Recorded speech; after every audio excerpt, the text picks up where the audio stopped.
Hai teman-teman semua, kembali lagi di channel aku, The Light Irene, Cahaya Damai.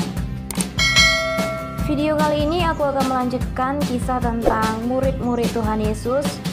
Dan kali ini akan dilanjutkan dengan kisah kehidupan Rasul Filipus. Nama Filipus berasal dari bahasa Yunani yaitu Philippos yang artinya pecinta kuda. Dengan memakai bahasa Yunani bukan dengan bahasa Ibrani, ini menandakan bahwa Filipus adalah seorang Yahudi yang sangat akrab dengan budaya Yunani. Filipus berasal dari Betsaida, satu kota dengan Petrus dan Andreas.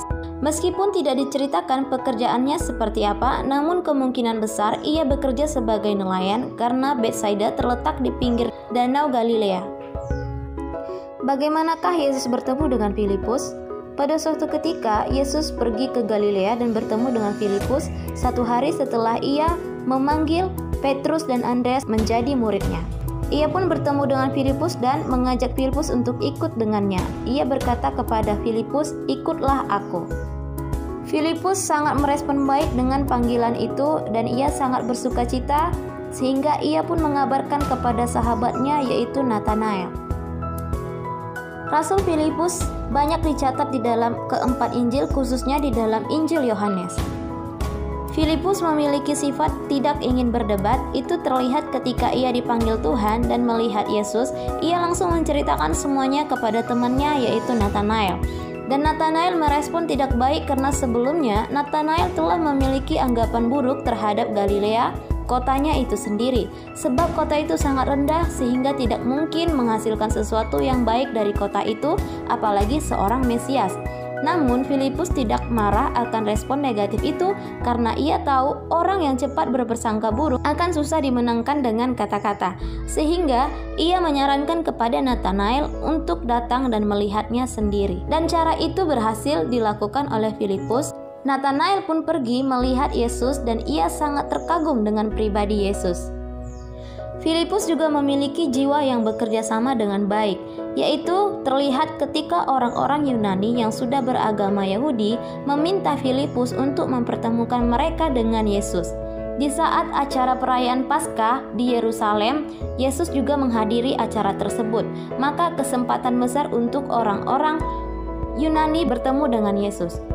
Maka Filipus pun tidak turun tangan sendiri, tetapi dia meminta bantuan Andreas. Karena Andreas juga memiliki nama yang sama dari bahasa Yunani, maka sudah pasti Andreas juga bisa berbahasa Yunani. Dan mereka pun membawa orang-orang Yunani itu kepada Yesus. Dalam hal ini, Filipus cukup aktif dalam membawa orang-orang datang kepada Yesus, seperti halnya ia membawa Natanael kepada Yesus juga. Filipus juga adalah orang yang sederhana, lambat untuk mengambil keputusan, enggan bertindak dengan inisiatif sendiri. Ia juga mempunyai pemahaman yang dangkal tentang firman Tuhan, dan ia terlalu teliti sehingga suka berpikir terlalu lama. Tuhan Yesus pernah menguji Filipus seberapa dalam pemahaman Filipus tentang ketuhanan Yesus, yaitu di dalam kitab Injil Yohanes. Pada saat pembagian 5 roti dan 2 ikan kepada 5.000 orang, Yesus bertanya, "Di manakah kita akan membeli roti supaya orang banyak ini dapat makan?" Ternyata Filipus gagal dalam hal ini karena ia terlalu berhati-hati dalam sikapnya yang praktis, menjadi bimbang karena terlalu banyak perhitungan dan terlalu banyak berpikir. Hal itu juga terjadi pada saat perjamuan malam terakhir. Pada saat itu ia berkata kepada Yesus, "Tuhan, tunjukkanlah Bapa itu kepada kami, itu sudah cukup bagi kami." Lalu Yesus pun menegur Filipus, "Sudah sekian lama engkau bersama dengannya, tetapi engkau belum tahu juga siapa dirinya yang sesungguhnya." Jadi, melalui pertanyaan Filipus itu, kita juga dapat mengetahui bahwa di dalam Yesus ada Bapa. Siapa melihat Yesus, ia juga telah melihat Bapa. Filipus juga seorang pengabar Injil yang sangat bersemangat. Ia tidak menunda-nunda ketika ia mengabarkan Injil. Itu terlihat ketika Samaria terjadi pembangunan rohani besar-besaran, tetapi Tuhan mengutus dia ke tempat sunyi. Pada saat di perjalanan, ia bertemu dengan pejabat tinggi dari Ethiopia, dan ia pun membimbing pejabat tinggi itu sehingga ia percaya kepada Yesus dan dia pun membimbing hingga sampai dibaptis. Lalu Tuhan melarikan dia ke Asdod dan ia memberitakan Injil hingga ke Kaisarea.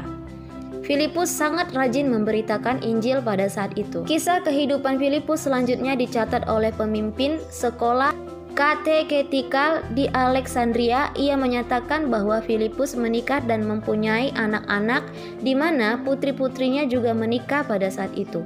Ia juga mendidik anak-anaknya di dalam kerohanian yang sangat baik.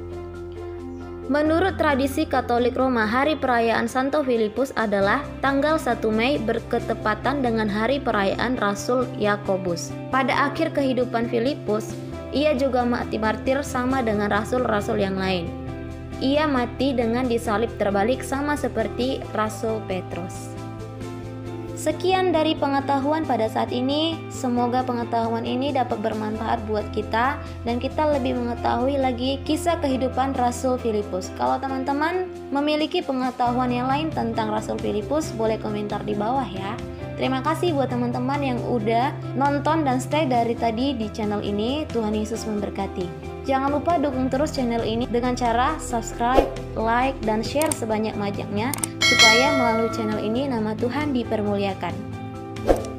Terima kasih buat teman-teman yang udah subscribe, like, dan share. Tuhan memberkati.